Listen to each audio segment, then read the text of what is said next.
Hallelujah, praise the lord. ఎలా ఉన్నారు? ప్రభు నామమున మీ అందరికీ వందనాలు.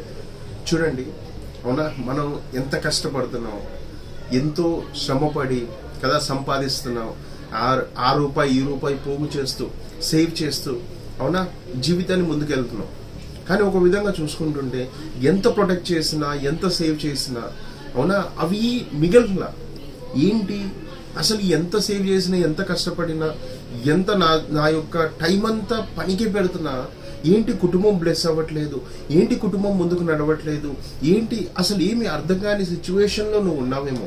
అందుకోసమే దేవుడు నీ మైండ్లో కొన్ని డౌట్స్ తిరుగుతున్నాయి కదా.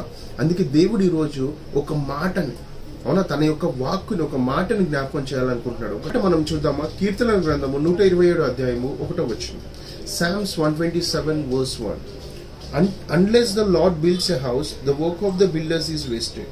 Unless the Lord protects a city, girding it with sentries will do no good. యెహోవా ఇల్లు కట్టించని ఎడల దాని కట్టువారి ప్రయాసము వ్యర్థమే. యెహోవా పట్టణమును కాపాడని ఎడల దాని కావలి వారు మేలు యుండుట వ్యర్థమే. హల్లెలూయా. చూడండి, ఇక్కడ స్పష్టంగా చెప్తున్నాడు, యెహోవా ఒకవేళ ఇల్లు కట్టకపోతే అది ఎంత కట్టినా అవునా ఆ ప్రయాసానికి ఎంత పడినా అది వేస్టేనంట. అవునా, అలానే చూడండి, యెహోవా కనుక కాపలా లేకపోతే ఎంతమంది కాపలాదారులను పెట్టినా అక్కడ ప్రొటెక్షన్ ఉండదు. అవునా, స్పష్టంగా దేవుని వాక్యం చెల్లిస్తుంది. ఏంటిదో తెలుసా? అంటే ఏంటిదని అంటే మనం అనుకుంటున్నాం మన యొక్క సామర్థ్యం కొలది కష్టపడుతున్నాం మన తెలివి కొలది మనం ఆ ప్రయత్నం ఈ ప్రయత్నం చేస్తున్నాం. కానీ ఒకసారి ఆయన యందు విశ్వాసం ఉంచి ఆయనలో ఉండి మనము గనక ఆయన యందు నమ్మకంగా అడిగితే ఖచ్చితముగా దేవుడు అంట ఆ ప్రయాసాన్ని వ్యర్థము కాకుండా ఆశీర్వాదముగా చేస్తాడంట.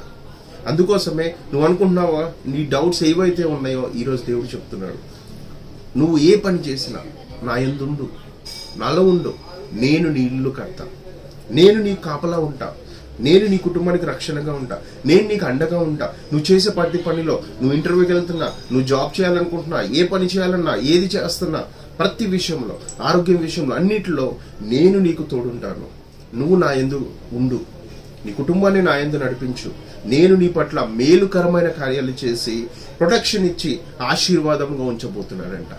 అందుకోసమే ఆయన యందు ఉందాము, ఆయనలో నమ్మకంగా ఉందాము. దేవుడు మన పట్ల గొప్ప కార్యాలు చేయబోతున్నాడు. ఆమేన్.